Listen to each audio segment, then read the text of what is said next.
కబుల్టెల మరో బ్రేకింగ్. తెలంగాణలో కాంగ్రెస్ ప్రభుత్వం పైన పోరుబాటుకు బీఆర్ఎస్ రెడీ అయింది. అన్నదాతలకు అన్యాయం చేస్తున్నారంటూ నల్గొండ వేదికగా జంగ్ సైరన్ కు సిద్దమైంది.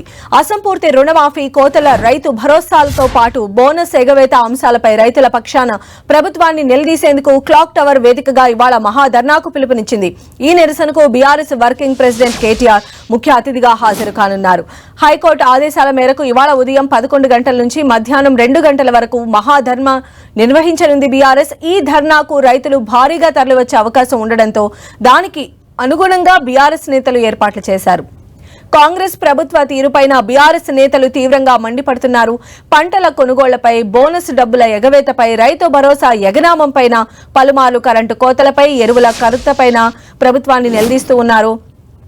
రాష్ట్ర రైతుల ఆవేదనను అర్థం చేసుకున్న బీఆర్ఎస్ వర్కింగ్ ప్రెసిడెంట్ కేటీఆర్ రంగంలోకి దిగుతున్నారు. మహాధర్నాకు విస్తృత ప్రచారం కల్పించేలా నల్గొండలో ఫ్లెక్సీలు, కటౌట్లు, హోర్డింగ్లు ఏర్పాటుపై దృష్టి సారించారు.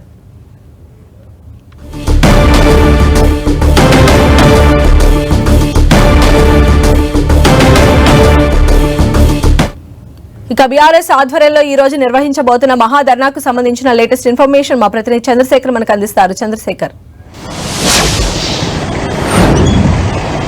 సంధ్య, ఇటు రైతుల పట్ల కాంగ్రెస్ ప్రభుత్వం నిర్లక్ష్యంగా వ్యవహరిస్తుందని, అదేవిధంగా మోసం చేసిందని చెప్పి ఈరోజు ఆరోపిస్తూ బీఆర్ఎస్ రైతు మహాధర్నాకు పిలిపించిన పరిస్థితి. నల్గొండ జిల్లా కేంద్రంలో ఉన్నటువంటి క్లాక్ టవర్ సెంటర్లో మనం ఏదైతే ఉన్నామో ఇక్కడ ఇదే వేదిక వద్ద ఈ మహాధర్నా నిర్వహించున్నారు. ఇది క్లాక్ టవర్ సెంటర్. ఈ మొత్తం కూడా నిత్యం రద్దీగా ఉంటుంది. ఈ నేపథ్యంలోనే వాస్తవానికి ఇదే ధర్నా ఈ నెల 21నే జరగాల్సి ఉంది. కానీ ఈ మొత్తం కూడా రద్దీగా ఉంటుంది. అదేవిధంగా గ్రామ సభల నేపథ్యంలో మేము భద్రత కల్పించలేము, అదేవిధంగా ప్రజలకు కూడా ఇబ్బంది అవుతుందని చెప్పి ఇక్కడ పోలీసులు అనుమతి నిరాకరించడంతో ధర్నాని వాయిదా వేసుకోవడం జరిగింది. హైకోర్టును ఆశ్రయించినప్పటికీ కూడా 27 వరకు కూడా ఈ విచారణని వాయిదా వేయడంతో 28కి రివిజన్ పిటిషన్ వేసి 28కి ధర్నా నిర్వహించేలా అనుమతి తీసుకొని వచ్చారు బీఆర్ఎస్ నేతలు. ఈ నేపథ్యంలో అంటే మొత్తం కూడా ఉమ్మడి జిల్లా వ్యాప్తంగా కూడా దాదాపు హైకోర్టు ఇచ్చిన అనుమతి 1500 మంది రైతులకు మాత్రమే ఇక్కడ ధర్నా నిర్వహించాలని చెప్పి హైకోర్టు అనుమతి ఇచ్చినప్పటికీ కూడా దాదాపు ఉమ్మడి జిల్లా నుంచి దాదాపు 2000కు పైగా రైతుల్ని సమీకరించేది బీఆర్ఎస్ నేతలు సమీకరిస్తున్న పరిస్థితి కనిపిస్తా ఉంది. ఓవరాల్ గా ఈ ధర్నాను సక్సెస్ చేసేందుకు ఉమ్మడి జిల్లాకు సంబంధించిన మాజీ ఎమ్మెల్యేలు, అదేవిధంగా నేతలు కూడా తీవ్రంగా ప్రయత్నం చేస్తున్న పరిస్థితి కనిపిస్తా ఉంది. అయితే కేటీఆర్ చేరుకున్నారా? ఎన్ని గంటలకు చేరుకోబోతున్నారు? ఈ ధర్నా ఎప్పుడు స్టార్ట్ కాబోతోంది?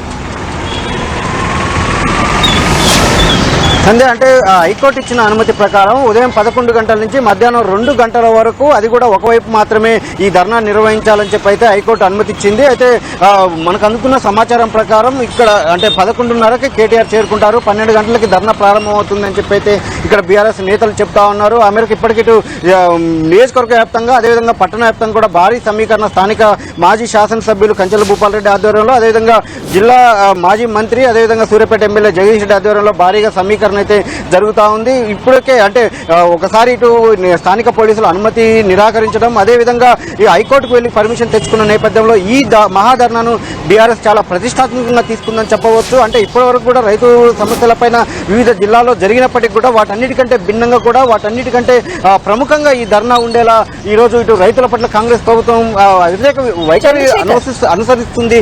దానికి నిరసనగా ఈ ధర్నా చేపడుతున్నామని చెప్పి అయితే బీఆర్ఎస్ నేతలు చెప్తా ఉన్నారు. ఆ నేపథ్యంలోనే భారీగా రైతులను సమీకరించే ప్రయత్నం అయితే ఇక్కడ కొనసాగుతా ఉంది. అయితే ఈ మహాధర్నాకి కేవలం 1500 మందిని మాత్రమే చేయాలి అని చెప్పి ఇప్పటికే గైడెన్స్ ఉన్నాయి. కాబట్టి ఒకవేళ పోలీసులు దీనికి సంబంధించి ఇన్వాల్వ్ అయ్యే ఛాన్సెస్ ఎంతవరకు ఉండొచ్చు ఒకవేళ ఎక్కువ మంది కనుక వచ్చినట్లయితే?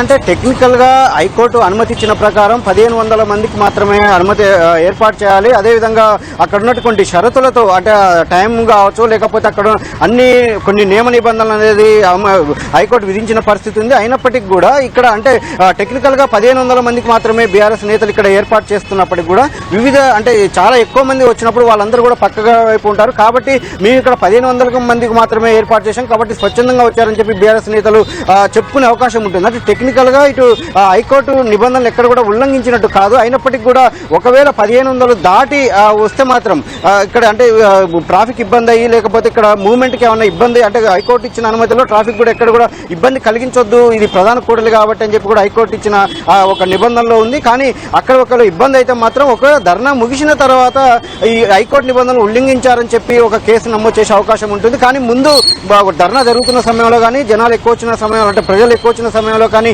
ఇక్కడ ఇన్వాల్వ్ అయ్యే పరిస్థితి ఇక్కడ టెక్నికల్ గా ఉండదు. కాబట్టి ధర్నా జరిగిన తర్వాత ఒకవేళ ఏదైనా నిబంధనలు ఉల్లంఘించినట్టు పోలీసులు గుర్తిస్తే మాత్రం దాని పరంగా ఒక కేసు నమోదు చేసే అవకాశం అయితే ఉంటుంది. సంధ్య. రైట్ చంద్రశేఖర్.